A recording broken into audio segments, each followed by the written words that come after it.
Hello welcome back. ഇന്നത്തേത് വൈകുന്നേരത്തെ ചായൻ്റെ കൂടെയൊക്കെ കഴിക്കാൻ പറ്റിയിട്ടുള്ള നല്ലൊരു കേക്കിൻ്റെ റെസിപ്പിയാണ് കാണിക്കുന്നത്. ഇത് നമ്മൾ മൈദ ഉപയോഗിച്ചിട്ടില്ല, അതുപോലെ മുട്ട, തൈര്, ബീറ്ററൊന്നും ഉപയോഗിക്കാണ്ട് ഉണ്ടാക്കിയിട്ടുള്ളതാണ് കേട്ടോ. പിന്നെ ഈ ഒരു കേക്ക് ഉണ്ടാക്കാനായിട്ട് ഓവനോ അതുപോലെ എയർ ഫ്രയറോ ഒന്നും തന്നെ വേണ്ട, നമ്മുടെ വീട്ടിലുള്ള ഒരു പാത്രം മാത്രം മതി കേട്ടോ. കേക്ക് ഉണ്ടാക്കാനായിട്ട് ഞാൻ റവയാണ് എടുത്തിട്ടുള്ളത്. ഇത് വറുക്കാത്ത റവയാണ്. വറുത്തതോ വറുക്കാത്തതോ ആയിട്ടുള്ള റവ എടുക്കാം. ഒരു കപ്പ് എടുത്തിട്ടുണ്ട്. 250 ml കപ്പിൽ ഫുള്ളായിട്ട് എടുത്തിട്ടുണ്ട്. ഒരു ബൗളിലേക്ക് ഇട്ട് കൊടുക്കുന്നുണ്ട്. ഇനി മധുരത്തിന് ആവശ്യമായിട്ടുള്ള പഞ്ചസാര ഇട്ട് കൊടുക്കാം. 1/2 കപ്പ് പഞ്ചസാര എടുത്തിട്ടുണ്ട്. പൊടിക്കാത്ത പഞ്ചസാരയാണ് എടുത്തിട്ടുള്ളത്. അതോടെ ഇട്ടിട്ട് നമുക്ക് നന്നായിട്ടൊന്ന് മിക്സ് ചെയ്തെടുക്കാം. ഇനി അതിലേക്ക് ചെറു ചൂടുള്ള പാൽ ഒഴിച്ചു കൊടുക്കാം. അധികം തിളക്കണ്ട, ചെറിയൊരു ചൂട് മാത്രം മതി. 1/2 കപ്പ് പാലെടുത്തിട്ട് ഫുള്ളായിട്ട് ഒഴിച്ചു കൊടുത്തിട്ടില്ല, കുറച്ച് ബാക്കി വെച്ചിട്ടുണ്ട്. അപ്പോൾ പാലിൻ്റെ അളവിൽ ചിലപ്പോൾ ചെറിയൊരു വ്യത്യാസം ഉണ്ടാവും. 1/2 കപ്പ് മുതൽ 1/4 കപ്പ് വരെ ഈ കേക്കിന് ആവശ്യമായിട്ട് വരും കേട്ടോ. അപ്പോൾ അത് നമ്മുടെ എടുത്തിട്ടുള്ള റവേൻ്റെ ഇതനുസരിച്ചിട്ട് പാലിൽ വ്യത്യാസം ഉണ്ടാവും. ഞാനിപ്പം 1/2 കപ്പ് പാലെടുത്തിട്ട് ഫുള്ളായിട്ട് ഒഴിച്ചു കൊടുക്കുന്നില്ല, കുറച്ച് ബാക്കി വെച്ചിട്ടുണ്ട്. ഇനി ഈ ഒരു മിക്സ് നമുക്ക് ഒരു 20 മിനിറ്റ് റെസ്റ്റ് ചെയ്യാൻ വേണ്ടിയിട്ട് വെക്കാം. ആ ഒരു റവയൊക്കെ ഒന്ന് കുതിരാൻ വേണ്ടിയിട്ട് വെക്കാം കേട്ടോ. പിന്നെ 20 മിനിറ്റ് കഴിഞ്ഞിട്ട് നമുക്കിതൊന്ന് ഓപ്പൺ ചെയ്തിട്ട് മിക്സിൻ്റെ ജാറിലേക്ക് ഇട്ട് കൊടുക്കുന്നുണ്ട്. നേരത്തെ 1/2 കപ്പ് പാലെടുത്തിട്ട് കുറച്ച് പാൽ ബാക്കി വെച്ചിട്ടില്ലേനാ, അപ്പോൾ അതും കൂടെ അതിലേക്ക് ഒഴിച്ചു കൊടുത്തിട്ട് നമുക്കിത് നന്നായിട്ടൊന്ന് ബ്ലെൻഡ് ചെയ്തിട്ട് എടുക്കാം. ഇതൊരു മിക്സിംഗ് ബൗളിലേക്ക് ഒഴിച്ചു കൊടുക്കുന്നുണ്ട്. ഇതാ ഇപ്പോൾ ഈ ഒരു കൺസിസ്റ്റൻസിയിൽ വേണം നമുക്ക് ആ ഒരു ഇത് മിക്സ് കിട്ടാൻ വേണ്ടിയിട്ട്. ഇനി അതിലേക്ക് 1/4 കപ്പ് പാൽപ്പൊടി ഇട്ട് കൊടുക്കുന്നുണ്ട്. പിന്നെ സെയിം അളവിൽ തന്നെ കസ്റ്റർഡ് പൗഡർ ഇല്ലേ, അതുകൂടെ ഇട്ട് കൊടുക്കുന്നുണ്ട്. അപ്പോൾ നിങ്ങളുടെ കയ്യിൽ കസ്റ്റർഡ് പൗഡർ ഇല്ലെങ്കിൽ കോൺഫ്ലവർ ഇട്ട് കൊടുത്താൽ മതി.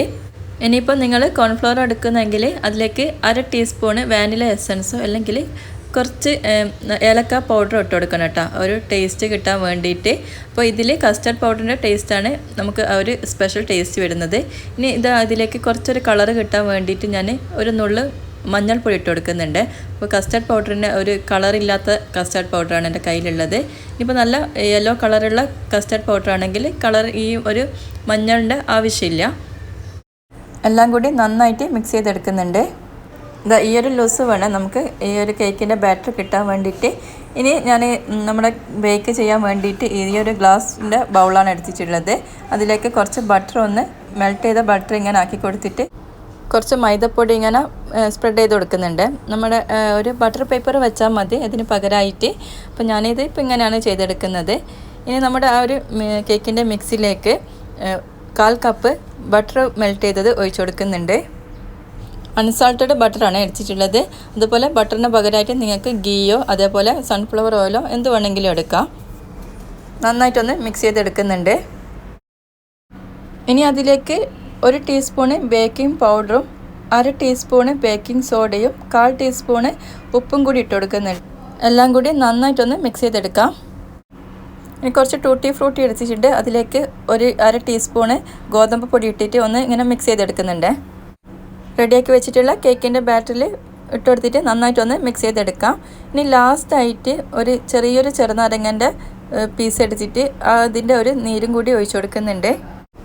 എല്ലാം കൂടി നന്നായിട്ടൊന്ന് മിക്സ് ചെയ്ത് കൊടുക്കുക. അപ്പോൾ നമ്മുടെ കേക്കിൻ്റെ ബാറ്റർ ഇവിടെ റെഡി ആയിട്ടുണ്ട്. നമ്മൾ റെഡിയാക്കി വെച്ചിട്ടുള്ള ബേക്കിംഗ് ട്രേയിലേക്ക് ഒഴിച്ചു കൊടുക്കാം. ഈ ഒരു കൺസിസ്റ്റൻസിൽ വേണം നമുക്ക് കേക്കിൻ്റെ ബാറ്റർ കിട്ടാൻ വേണ്ടിയിട്ട്. ലാസ്റ്റായിട്ട് കുറച്ച് ടൂട്ടി ഫ്രൂട്ട് ഇട്ട് കൊടുക്കുന്നുണ്ട്. ഇനിയിപ്പോൾ നിങ്ങൾക്ക് നട്ട്സോ അങ്ങനെ ഇഷ്ടമുള്ള ടേസ്റ്റിനനുസരിച്ചിട്ട് ഇട്ട് കൊടുക്കാം.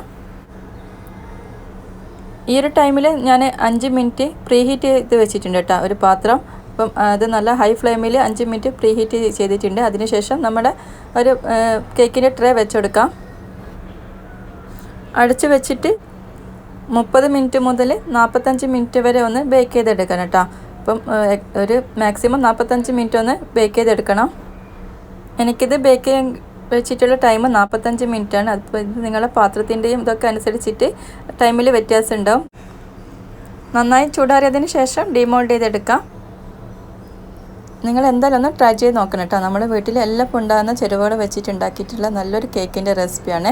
അപ്പോൾ ഇത് നല്ല സോഫ്റ്റായിട്ട് തന്നെ ഉണ്ട് കേട്ടോ. അപ്പോൾ ട്രൈ ചെയ്ത് നോക്കിയിട്ട് ഫീഡ്ബാക്ക് പറയണേ. അതുപോലെ എൻ്റെ വീഡിയോ കാണാനായിട്ട് ചാനൽ സബ്സ്ക്രൈബ് ചെയ്ത് സപ്പോർട്ട് ചെയ്യുക. ഇൻഷാ അല്ലാഹ് മറ്റൊരു നല്ല വീഡിയോ ആയിട്ട് കാണാം. അസ്സലാമു അലൈക്കും.